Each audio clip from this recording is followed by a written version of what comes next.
Protesters hit the streets again tonight in New York to condemn what they call police brutality, ignoring the mayor's request for a respectful pause in the demonstrations. KCAL political reporter Dave Bryan's here now with a look at how sentiment toward police is changing in some cities and the impact that's having on some police here in Los Angeles. Dave. This has really become a national debate centered in New York, but affecting police departments across the country, including L.A. Nowhere in the country is the debate over police conduct and violence against police more divisive than in New York City, where some NYPD officers blame the mayor for creating an anti-cop climate, which they charge contributed to the cold-blooded murder of 2 officers last weekend, while some street demonstrators charge the NYPD is a racist department.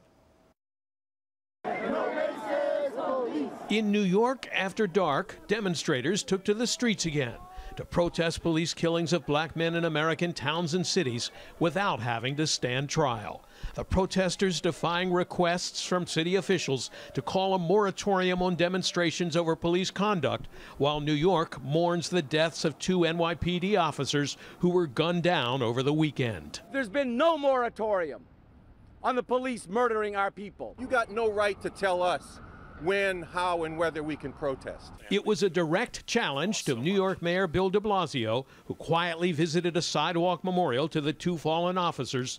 Then later, as NYPD officers across the city observed a moment of silence for their murdered comrades at 2:47 p.m., the exact time they were shot and killed, the mayor did the same at City Hall. In memory of Officer Ramos and Officer Liu. But now, with tensions growing on both sides, the mayor faces a backlash from grieving NYPD officers who accuse him of creating a climate of mistrust that contributed to the killings of the officers, with protesters in the streets comparing the NYPD to the KKK. NYPD, KKK! But on the evening the officers were killed, a crowd of police waiting at the hospital where the victims were transported turned their backs when Mayor de Blasio arrived, seething over his conduct. That blood on the hands starts on the steps of City Hall in the office of the mayor. Hands up! Don't shoot! The tensions in New York are the latest fallout from the Michael Brown killing in Ferguson, Missouri,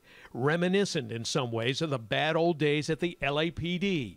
But most Angelenos agree the police department has come a long way after completing 12 years of changes ordered by the federal Justice Department, transforming a force widely considered to be overly aggressive and insensitive to communities of color into a department that diffuses confrontation with community outreach and a police force which now includes many more Latino and African American officers. I would like that we just take a moment to pause and reflect on the tragic loss this past weekend with the murders of 2 New York Police Department officers. At a police academy graduation, Assistant Chief Michael Moore called for a moment of silence for police officers killed in the line of duty and alluded to the heightened tension throughout the country, including L.A., where the new officers will be working.